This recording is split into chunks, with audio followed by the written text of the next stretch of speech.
सिलसिले में नीतीश कुमार को, तेजस्वी यादव को और देश के वजीर आजम नरेंद्र मोदी को, तीनों को बिहार की जनता से माफी चाहनी चाहिए। उन सब तीनों ने मिलकर बिहार की जनता को एक बहुत बड़ा धोखा दिया है और यकीनन इसमें सबसे बड़ा रोल है नीतीश कुमार का।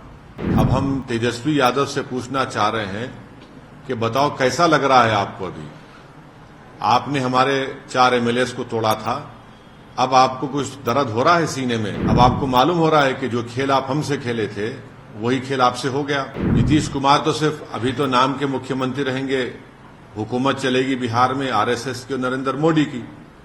हम तो यही चीज को रोकना चाह रहे थे। नीतीश कुमार को लगता है कि मैं जब तक जिंदा रहूं मुख्यमंत्री रहूं, और बीजेपी को लगता है कि भाई हर चीज हमको मिल जाए, चाहे कुछ भी हो, किस तरीके से हो जाए। इस सिलसिले में नीतीश कुमार को, तेजस्वी यादव को और देश के वजीर आजम नरेंद्र मोदी को, तीनों को बिहार की जनता से माफी चाहनी चाहिए।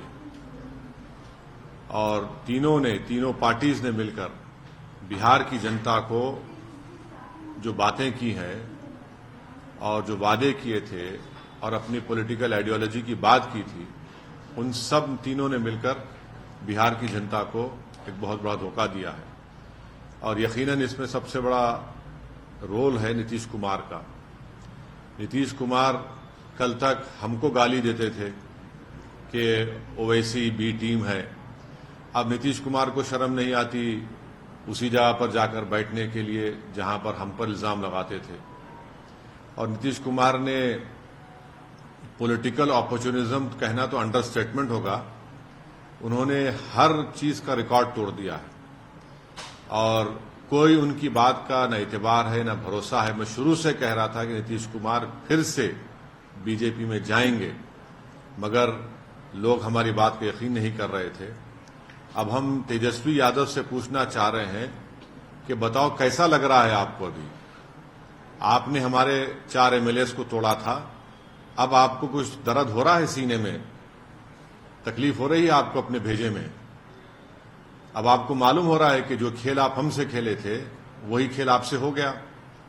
और तेजस्वी यादव और उनकी पार्टी धोखा दी है। 2 मर्तबा नीतीश कुमार को उन्होंने मुख्यमंत्री बनाया। बताइए अब क्या हासिल हुआ आपने? बीजेपी को आपने सत्ता दे दी। नीतीश कुमार तो सिर्फ अभी तो नाम के मुख्यमंत्री रहेंगे, हुकूमत चलेगी बिहार में आरएसएस की और नरेंद्र मोदी की। हम तो यही चीज को रोकना चाह रहे थे। एमआईएम पार्टी इसी को रोक रही थी।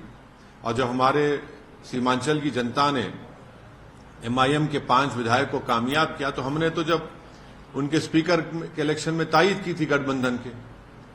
मगर तेजस्वी यादव को और उनके परिवार को ऐसा लगता है कि बिहार की जनता एक तरफ और उनके परिवार से कोई भी मुख्यमंत्री बन जाए।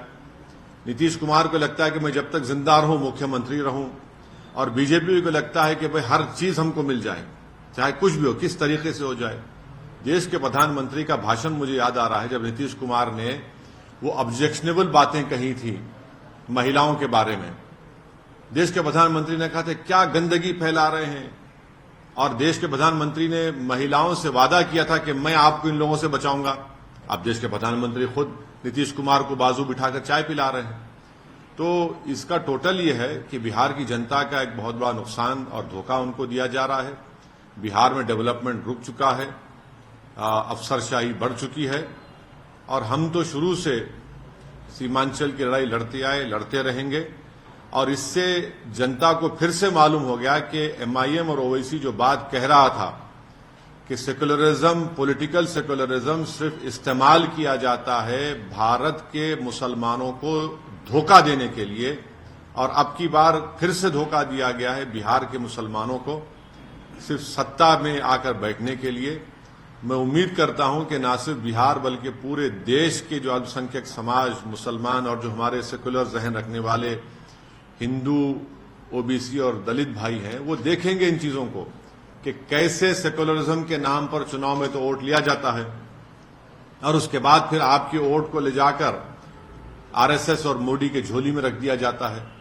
तो उम्मीद करते हैं कि वो इससे एक इसका नोट लेंगे और उन पार्टीज का साथ देंगे जो आपकी पॉलिटिकल लीडरशिप को डेवलप करना चाहती है।